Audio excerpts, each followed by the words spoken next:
વિગતવાર સમાચાર પર નજર કરીએ તો પીએમ મોદી સાઉદી અરેબિયાના પ્રવાસે જવા રવાના થયા છે અને પીએમ મોદી 2 દિવસીય સાઉદી અરેબિયાની મુલાકાત છે। રાજા મોહમ્મદ બિન સલમાન સાથે પીએમ કરશે મુલાકાત। મોહમ્મદ બિન સલમાન સાથે પીએમ મોદી દ્વિપક્ષીય બેઠક કરશે અને ઉર્જા સહયોગ રોકાણ સંરક્ષણને લઈને બેઠકની અંદર ચર્ચાઓ થવાની છે। તો સાથે પીએમની મુલાકાતને લઈને બંને દેશો વચ્ચે અનેક કરારો પણ થશે। જ્યાં ત્રીજી વખત સત્તામાં આવ્યા પછી પીએમ મોદીની આ પહેલી સાઉદી અરેબિયાની મુલાકાત છે। અગાઉ પણ પીએમ મોદી 2016 અને 2019માં 2 વખત તેઓ સાઉદી અરેબિયાના પ્રવાસે જઈ આવ્યા છે।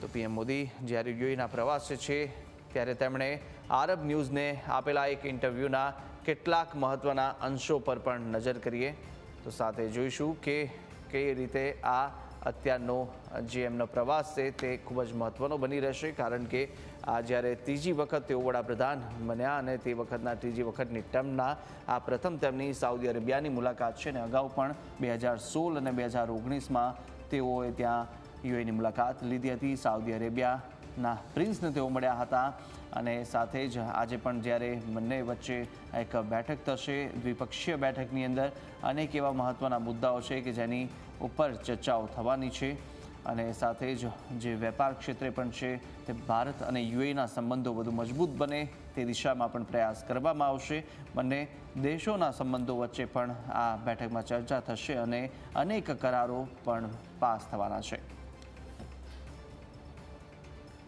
તો મોહમ્મદ બિન સલમાન કે જેમની સાથે તેઓ મુલાકાત કરશે અને પીએમ મોદી સાઉદી અરેબિયા જવા માટે હવે રવાના થઈ ચૂક્યા છે। આજથી તેઓ સાઉદી અરેબિયાના પ્રવાસે છે। 2 દિવસનો આ સાઉદી અરેબિયાની મુલાકાત ખૂબ જ મહત્વપૂર્ણ રહેવાની છે અને રાજાને તેઓ મળવાના છે। મહત્વનું છે કે જે પ્રવાસ છે તે વિશે પણ જાણી લઈએ, જ્યાં યુએઈના પ્રવાસ વિશે પીએમ મોદીએ શું કહ્યું છે। સાઉદી અરેબિયાના પ્રવાસ પહેલાં આરબ ન્યૂઝને ઇન્ટરવ્યૂ આપ્યો હતો। સાઉદી અરેબને એક વિશ્વસનીય મિત્ર અને રણનીતિક સહયોગી ગણાવ્યું છે। અમારા સહયોગની અસીમ સંભાવનાઓ છે અને અનિશ્ચિતતાથી ભરેલી દુનિયામાં અમારો સંબંધ સ્થિરતાનો એક સ્તંભ છે। સાઉદી ક્રાઉન પ્રિન્સ અને પ્રધાનમંત્રી મોહમ્મદ બિન સલમાનના નેતૃત્વના વખાણ પણ કર્યા।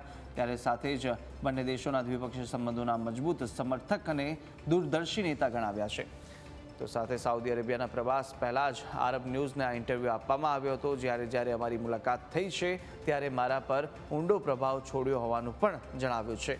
તેમની આંતરદ્રષ્ટિ અને દૂરદર્શી વિચારસરણી તેમજ લોકોની આકાંક્ષા પૂરા કરવાની જે ધગશ છે તે પણ અદ્ભુત હોવાનું જણાવ્યું અને સાથે વૈશ્વિક પડકારો છતાં બંને દેશો વેપાર માટે આગળ વધ્યા છે અને સાથે જ ઉર્જા, કૃષિ અને ખાતર અગત્યની બાબત છે।